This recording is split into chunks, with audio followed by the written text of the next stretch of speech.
What's up, folks? This is Justin from Books, Bricks, and Boards. It's been a long week, had a lot going on, getting ready for GaryCon. Of course, lost my friend this week, and just generally had a lot of things to do. That being said, I'm going to do something tonight that I've been looking forward to for a while. If you've been watching my community posts, I've done some polls on this, and I'm going to do my session 0 for my Worlds Without Number one-page mythic oracle 6-month session. So we're going to do a campaign of solo play in my own custom Isle of Avalonia campaign setting, which is available for free. All you got to do is shoot me an email and I'll send you a copy of that. I'm also using Worlds Without Number, which is what you guys voted on. That is available for free on Drive-Thru-RPG, and the one-page mythic oracle, which is only $3 on Drive-Thru-RPG. So really, for $3, if you have a set of dice, a pencil, and an imagination, you can do what I'm doing here in this game. I also want to engage the community on this and see where that takes us. So I may, if somebody's playing along, if they get the Isle of Avalonia from me and they want to play their own solo sessions, share it in either by email with me or in the community comments section, may incorporate some of your campaign into my own sessions here. You know, maybe our characters can meet up. Maybe something that you've done in the Isle of Avalonia will impact the game that I record for our 6-month game session. So today, with the session 0, I'm going to go over the Isle of Avalonia campaign setting, how, you know, what it's about, kind of some details about its history and how it works. I'm going to go over the World Without Number RPG system, what makes it great, how it works, and how I'm going to use it in this campaign. I'm going to go over the one-page mythic oracle, tell you how that works, kind of tell you how I'm planning on using it in the games that I'm going to be playing. And then lastly, I am going to create at least one character, maybe do a couple, and those will be the characters that I will end up using in the upcoming sessions. I'm going to do one session a month and maybe do some polls in between about what should happen in the next session. So with all that out of the way, let's get over to the table. First thing to talk about is the campaign setting that we're going to be playing in for our 6-month campaign. This is the Isle of Avalonia. On the left is my updated hand-drawn map that I did recently to the original. On the right is my free PDF, which I have printed, and the very meager artwork is my own, and the map is my own. Everything here has been designed by myself. Started working on this sometime in either late 2020 or early 2021 and finished it up in a couple of months. And basically, this campaign setting is a post-Camelot Arthurian with an apocalyptic timer on it. It is humanocentric, but easily adapted for preference. There are demi-human races, but they're usually relegated to specific parts of the world. It is built as a modular setting, so you can add additional settings to it as additional content. If you wanted to add, for example, the Hot Springs Islands, this was designed to support that. It has several references to English and French fiction and pseudo-historical stories, and it has included a pantheon of Celtic deities, as well as a non-pantheon Judeo-Christianesque god referred to as the one true God. This does include some adventure seeds, and as you can see, I go into some detail in the book as far as some of the major communities, also the different areas and regions, and then some of the organizations, as well as a list of the gods in the pantheon, and then what might be outside of Avalonia itself. In the back, there is also a random encounter table, which I may use some of the time whenever we're doing this solo campaign, but I may also use my custom encounter generator that was actually built for Dragonbane, but is generic enough that I could easily use it in this solo campaign when the mood strikes me as well. And the one thing with this that makes it appealing to utilize is that it is going to be so quick. I'm immediately going to just pick up all my dice, roll them. I'm going to know who I'm fighting, what they're doing, what their role is, how prepared they are, from what direction they're coming from, and the distance away from me they are. And then some more tables about specifics on who I may have ran into. And so that makes things flow a little bit faster. And keeping the story going is a challenge that you need to be thinking about when you're playing solo. So that's going to help with that. That custom table is also available for free. Just shoot me an email, I'll get you a copy.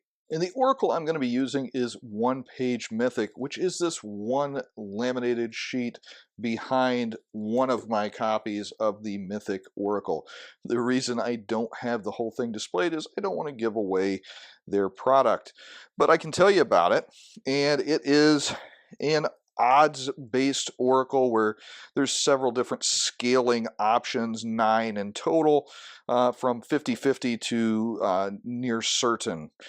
And basically, you roll a d100 and you compare to the cross-reference table, and you either get an exceptional yes, a no, or an exceptional no. And so you ask the oracle questions like you would a dungeon master, and that leads you down your path. And if you need to get some idea of what a yes or a no means, they have 2 d100 tables on the side of the page that are actions and descriptions, and you can roll action or roll description until you get a meaning that makes sense. So it will give you some context for your questions. And the last part of the one-page mythic system is when you roll doubles on your D100 yes/no question. If you get the doubles, then you get a random event, and again, you just roll action and description meanings to come up with what that means. It's very simple, it's very fast, and it does the job, so it's perfect for a solo session. What you see here are the current releases for Worlds Without Number. I've got my hardback edition of that. I've also got the Atlas of the Latter Earth, which adds specific details on different regions of the campaign setting that is built into Worlds Without Number. It also has some additional character options with some really interesting race choices and other character options and enemies. I'm not going to be using this at all. Reason being, I want this to focus on the free edition content, which I have printed out in my binder here.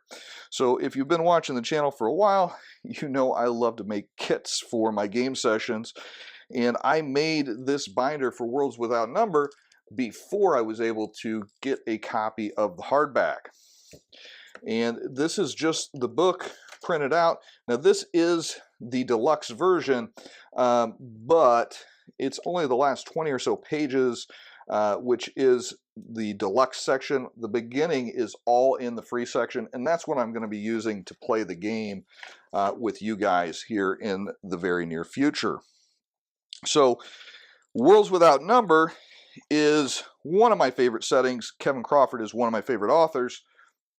And the reason why, it is a BX shell with a traveler skill system attached, and there's many flexible options for character creation. The classes are primarily 3, which is the expert, the warrior, and then the mage. I'm not sure if they call it the mage in this. There's different names throughout the different versions of this system. Yeah, it is the mage. You can also do partial classes, which is a multi-classing system, which I'm going to stick away from for this this campaign, just to keep it simple. And some of the things that work really well for solo in the Worlds Without Number game are the fact that it is a simple system. It's familiar if you've ever played any edition of D&D. It is very low bound numbers. If you look, the highest attack bonus that you're ever going to get natively without extra skills and foci and things for a warrior is going to be a +10, so you're not going to be adding huge numbers. The game only goes to 10. Also, there are tons and tons of content generation tables within this book, which makes it a great pickup even if you are not going to play Worlds Without Number, just for the world creation tools and also the context creation tools. There's tables for generating what monsters are up to and where their instincts would lead them. There are different adventure generating tools, job generating tools, town generating tools. Basically, if it can be created in a fantasy world, you're going to find tables for it within this book. And therein lies the rub too, is that it's easy to get bogged down in all of the content generation tools available in this game. So what I'm going to suggest, especially for this solo play, is that I am not going to use most of those tables. I'm going to use them whenever they are particularly needed. And I'm also going to focus on a few of those tables that I really like that I'm going to have at my fingertips all the time. So I did print out a few sections of those tables that I thought would be used quite frequently. And so I've got my ambitions table, which will let me know why an NPC is doing what they're doing. Appearance and mannerisms, that gives a little bit more flavor and character to NPCs. Random NPC types is going to give me the ability to create quick characters off the cuff. And then these are of specific different backgrounds.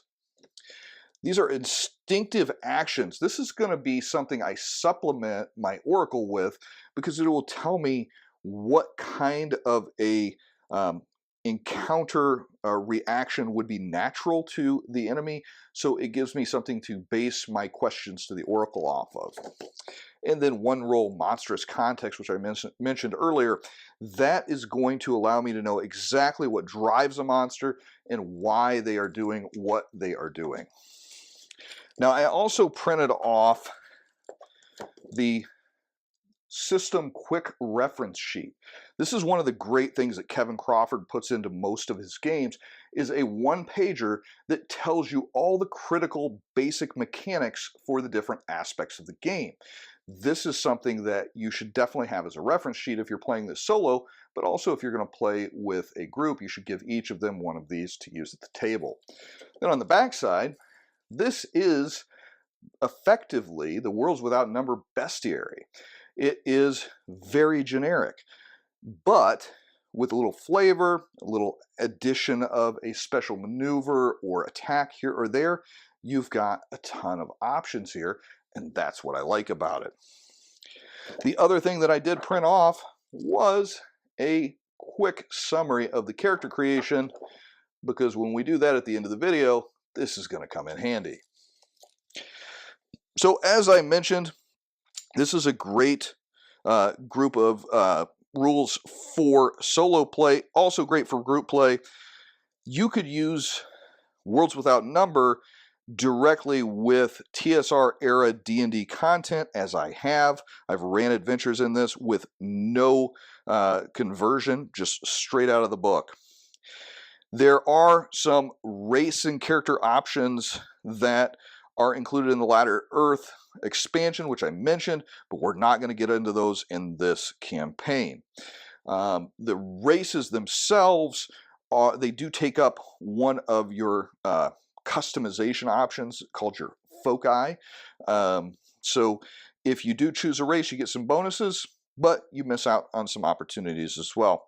The magic system is a little bit more friendly to casters than traditional BX because it's going to give them some arts that they can use without wasting their precious spell slots, that allows them to still be effective and utility while they are not wasting their spells. And that is a rundown, a very quick rundown of the Worlds Without Numbers system that we're going to be playing in and that you can pick up for free on DriveThruRPG. All right, let's do some quick character creation. So I do apologize for the glare. I will try to kind of read through the sections as we're going through them A reminder, this is available in the free PDF that you can pick up through DriveThruRPG. This is page 6 of the document. And so basically, this is a D&D basic system here. We're going to roll 3d6 down the line.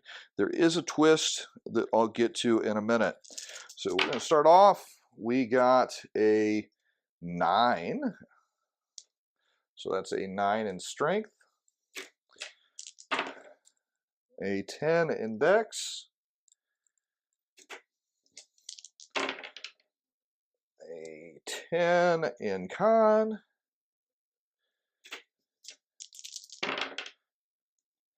And 11 in intelligence. A 9 in wisdom. Pretty average. And a 12 in charisma. Now, not to worry, because number one, if we roll our stats instead of picking the standard array of 14, 12, 11, 10, 9, 7, we get to change any one of our attributes to a 14. And a 14 is going to be a +1 in this system. So I am going to go ahead and roll with a 14 strength because that raises one of my lowest scores, which was a 9. And I get a +1 for that now. And I have no other modifiers at the moment because when you start rolling your background, you have the opportunity to get enhancements to your attributes. And we're going to do that right now. Okay, so we've completed steps 1 and 2 of character creation already. We've rolled our 6 attributes and we've marked down our attribute modifiers. And now we're going to pick a background. We're going to do everything random that we can. I got a 13, so my background is as a physician. All right, so your background determines a lot of your skills. First off, you get a free skill at level 0. Level 0 is not bad though, because without it, you just really, you get a penalty to using the skill if you're even allowed to. And with a 0, you get no penalty. You are going to also get to choose either the 2 quick skills. You can just take that and be done. Or you can choose 2 skills from your learning table. Or if you want to do random, which I'm going to do, you get to roll 3 times between the learning and growth tables. But you have to take whatever's randomly given to you at that point. That's okay. I'm going to roll with that. And first up, I'm going to take a roll on the growth table, as that potentially gives me some stat bonuses. And I got a 6, so I can take any skill with that. And as a quick reference, your skills are on the character sheet here. I can take any skill, and if I take heal a second time, that will go to a 1, meaning I get a +1 to any of my heal rolls. But heal is also on this random table if I'm going to roll on it, so I could get that without needing to roll it. And I am looking, and I think I am going to want to, I'm going to actually take stab. Stab is the skill that's going to govern all of your melee attacks. So I'm going to take that just to be safe. That's my first roll. I'm going to roll again on the growth table. And I got a 2, so I get a +2 to any physical stat. Now, this is pretty good. So +2 to any physical stat. And as a reminder, that is where my stats are at currently. A 14 to a 17 is a +1, and an 18 is a +2. So I don't quite have enough to get a +2 in anything. I could get my charisma up to a +1, but that's not a physical stat. Physical stats are going to be strength, dex, and con. I am going to go ahead and make my strength a 16, and then through advancement and other character creation options, I may be able to get that up to an 18 to get that +2. And since we're all in, I am just going to go ahead and roll again on the growth table. I'm missing out on some chances to learn skills, but I think that's going to be okay with this first character. And I got a +1 to any stat. So with a +1 to any stat, I'm going to go ahead and put it in strength, making it a 17. So after that portion of the character creation process, I have a 17 strength, a 10 dex, a 10 con, 11 in intelligence, a 9 in wisdom, and a 12 in charisma. I've got the skills of 0 in heal and 0 in stab. So my thinking is possibly my character was a priest, but was really more interested in swinging a sword, and maybe that is why he left off his studies in order to focus on better preparing for combat. And so between an expert, a mage, and a warrior, because as I said, I'm not going to use the adventurer multi-class system in this campaign, I am going to choose the warrior here. Obviously, I focused on strength as my stat. And so warriors get 2 special class abilities. First one is Killing Blow. Whenever a warrior inflicts damage with any attack, spell, or special ability, they may add half their character level rounded up to the damage done. The damage is also added to shock they may inflict. Shock in Worlds Without Number is damage that you inflict even if you miss on an attack. Now, it can be negated by some armor, but we'll get into that later. Now, the second ability is Veteran's Luck, and this one is really cool and can have some big impact on the game. Once per scene, that's like an encounter, as an instant action, that's an action that doesn't require one of your main actions for the turn, the warrior may turn a missed attack they have made into a hit, or alternately, they may turn a successful attack against them into a miss, also as an instant action. This ability is particularly lethal when used with the Make a Snap attack action and leveled against weaker monsters or ordinary warriors. So the Make a Snap attack action that they're talking about there is a way for you to act out of turn before you should be in initiative order at a negative to hit. Well, you can feel free to take that negative hit when you know that once per encounter you are allowed to just automatically turn it into a hit. So that's really cool. Also, warriors get the best hit dice in the game. Yes, a d6 is what you're always going to roll for hit points in Worlds Without Number, but warriors get to add 2 to that, whereas mages subtract 1, and experts just get a plain old d6.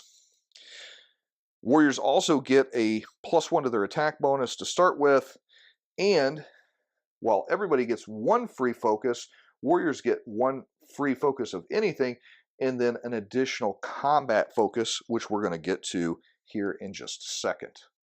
So here we are at the foci section. As you can see, we've got lots of different choices that we can make. These all add some character and some background to your hero. And at first level, as a warrior, I get to choose 1 foci of any and 1 warrior foci. Now this is a little bit ambiguous because basically the GM decides if it's considered a warrior foci or not. You have to make the case that this is going to be something that you learned from your class. So for my 2 foci, I chose Developed Attribute and Shocking Assault. Now, the Developed Attribute would be my general foci, and the Shocking Assault is going to be my warrior foci. With Shocking Assault, I get to treat enemies as if they had AC 10 for the purposes of my shock damage, which means that very few enemies are going to be able to ignore that shock damage. Again, when we play, we'll get into how that works. It also adds 1 to my stab skill, so I now get a +1 additional to any time that I use a melee weapon. And then also, Developed Attribute adds a +1 to the strength modifier. It's any attributes modifier. So I actually now have a +2 mod to my strength, even though a 17 would normally only be a +1. We are now at step 9 of the character creation process. If you're following along, we get to choose one skill that represents our hobbies or different interests outside of our class and our background. And I am actually going to choose heal again. So that brings my heal from a 0 to a 1. So I get to add 1 to healing rolls. So my character is very specialized, very focused. He stabs things and he heals them. And you might be thinking, well, why not just put that extra 1 into stab and have a 2 in stab? Well, as a starting character, you can only have up to a 1 in any skill. Later on, you'll be able to get higher levels, but can't do that from the start. Steps 10 and 11 we're going to skip because we are not a mage. So we're going to go right into rolling hit points. And I got a 3 plus 2 for being a warrior, so I am going to have 5 hit points. Then I am going to go ahead and choose my starting equipment, which they have some really handy packages over here, and hopefully I can get this so the glare will still allow you to see. I'm going to take the Armored Warrior package, which is going to give me some Pieced Armor, AC 14, a large shield, which gives me an extra +1 AC when I wear it, and a short sword, and a dagger, a backpack, and a tinderbox and 3 torches. So I will get that on the character sheet and come back. I really enjoy the random name generator from the Shadow Dark RPG screen, and I'll probably be using that screen in my playthrough. So let's go ahead and roll this guy's random name. Got a 7 for the first roll, so 7 is going to be Sal. 11 is Soar, and 16 is K. And here we go. 11. Sal Sorkist.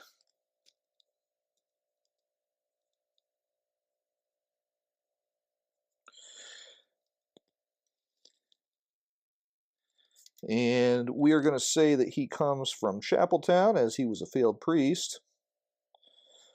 And his occupation was priest. Now he is a adventurer, I guess.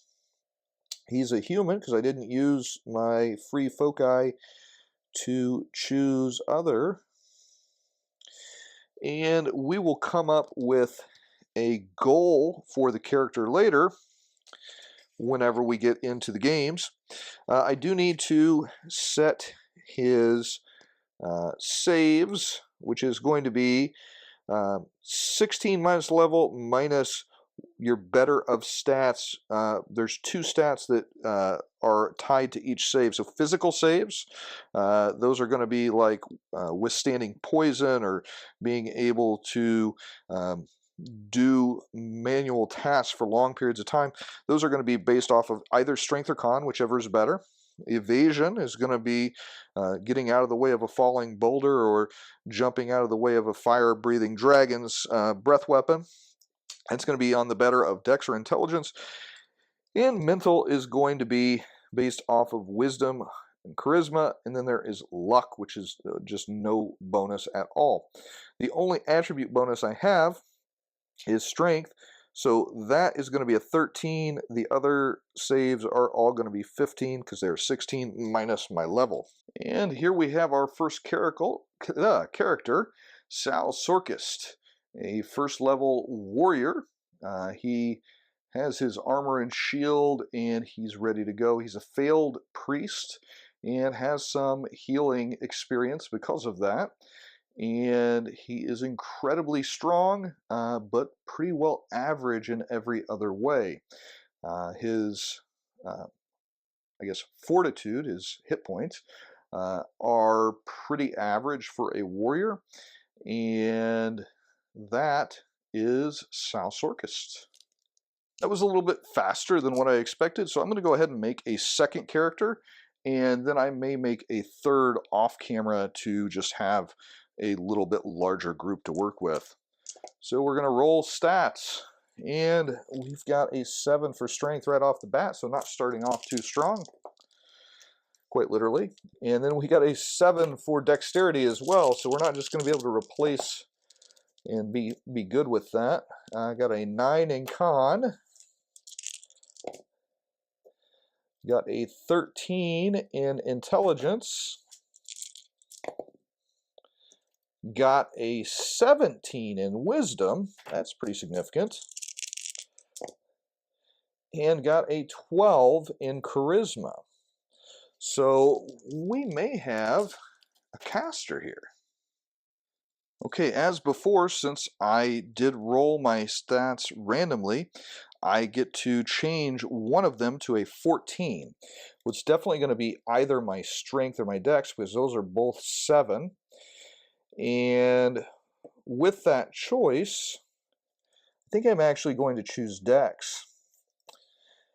And the reason being, I think this could potentially be a good character to be an expert. Since I'm not going to do the adventurer multi-class option to take advantage of the healer, putting it in dex gives me an opportunity to be a little bit more agile, a little bit harder to hit, and still take advantage of that wisdom bonus for noticing and some other skills that are tied to wisdom. We're going to go ahead and roll a random background again, and I got a 3, which is a carter, hauling goods or writing post. Interesting. I do have to add that this is one of the interesting things about Kevin Crawford's writing style is he has a tremendous vocabulary, and I had never heard of a carter before this particular game. So you're going to learn some new medieval roles and jobs as you play this game. So as a carter, I get the ride skill for free at level 0, and then I'm going to roll again at random. But this time, rather than rolling on the growth to try to get new stats, I'm going to roll on the learning table. So I got a 6, got ride again, so my ride is a 1 now, so that's pretty significant. Second one, I got 6 again. Now, if you get the same skill again after it's already a 1, you can choose any skill. So I'm going to choose any combat, and I'm going to choose shoot.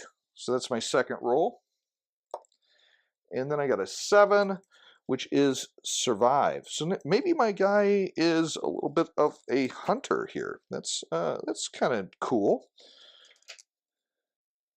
All right, so as I mentioned earlier, I'm going to choose the expert class, and an expert is kind of like a 3rd edition rogue because it can be built into so many different things, but basically the utility class. And with that, I'm going to get 2 special abilities, and those are going to be Masterful Expertise and Quick Learner. Now, Masterful Expertise is going to sound very familiar because it is similar to the warrior's ability that allows him to automatically hit, except for it's with non-combat skill rolls.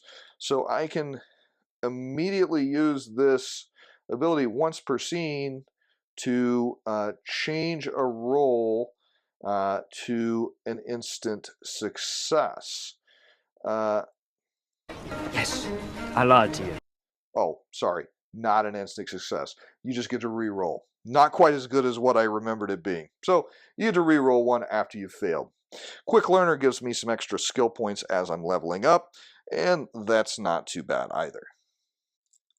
And for my foci, I'm going to choose Specialist, which allows me to gain a skill of my choice, non-combat, at a level 0.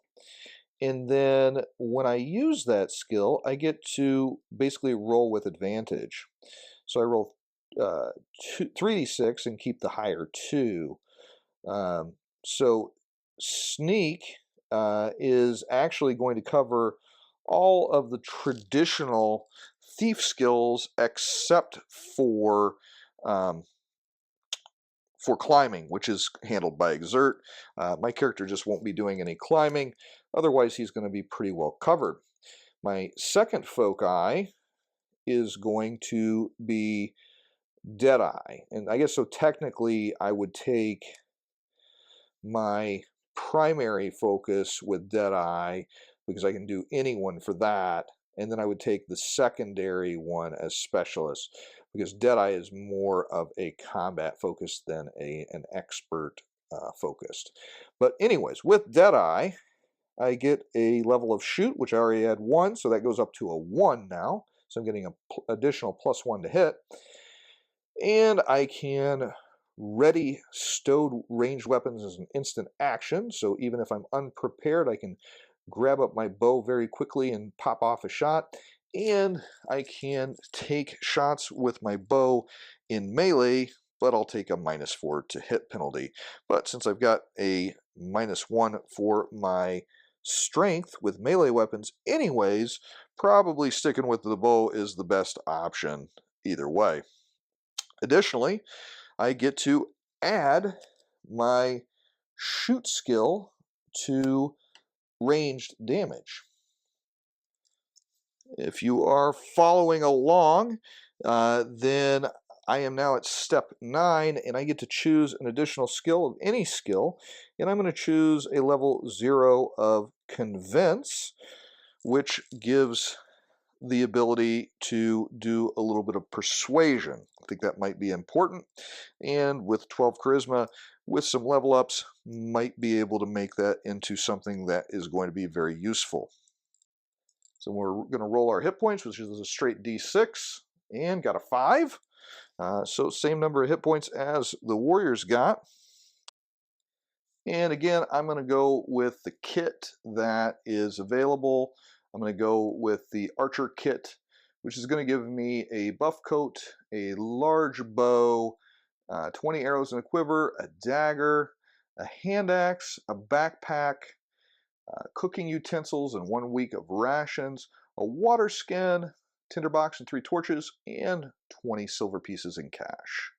All right, once again, rolling on the random name table. I'm going to get a 4, which is Den, a 17, which is In, a 20, which is W, and a 3, which is Ias. So it is Denenwius. Okay. I'm going to say he's from New Camelot, and he is a male rider, and that is probably how he knows Salsurkist. And he's a human because I did not use my focus to take a different race. We'll come up with his goal later. Maybe we'll do a poll to determine that. And here is Denenwius, and he actually could not carry all of the things that came in his pack because his strength is only a 7. He can only have readied half of his strength rounded down, and he can only carry total his strength value, so he could only carry 7 items. He had more than that, so I gave his additional dagger and hand axe over to Salsurkist. So that is Denenwius, our second character for our sessions. And I'm going to stop with the creation here. All right, so that was our session 0. And I say our because this is going to involve you, the community, if it's going to be successful. I did some different polls to come up with what system I was going to use, what oracle I was going to use. And like I said, I'll be doing some more polls to see how the story should go. And if you guys are playing along in your own version of the Isle of Avalonia and you want your characters to take part in the story on the channel, we can take polls and see whose stories should be added. But I've shown you how to create characters. I've talked about the Worlds Without Numbers system and where you can get that. I've went into a little bit of explanation of how the one-page Mythic Oracle works, and I've talked a little bit about the Isle of Avalonia setting. All of this is going to be explored in more detail as we play through our 6 sessions. This is not counting this session, which is session 0.